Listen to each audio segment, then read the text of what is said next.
मुख्यमंत्र्यांनी या सगळ्यांना दिलं। यांचा कालावधी येत्या 26 तारखेला संपतोय राज्यातला।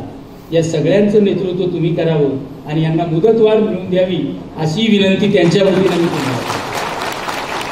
कारण काय होईल का जर त्यांची मुदत संपली आणि तुम्ही त्यांना कायम सरकारने कमी केलं तर हे लोक म्हणतील फक्त आम्हाला निवडणुकीपुरतं दिलं होतं का।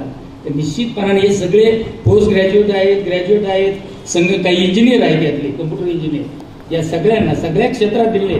आमच्याकडे जिल्हा परिषदेच्या 900 लोकांना दिले, प्राथमिक शिक्षण विभागात बँकांमध्ये दिलेला आहे, सगळ्या क्षेत्रात दिले। ज्या जिल्ह्यात किमान 2,500 लोक असतील असे राज्यभरात लाखभर लोकांची नियुक्ती मुख्यमंत्री सहायता युवा प्रशिक्षणार्थी म्हणून दिलेली होती।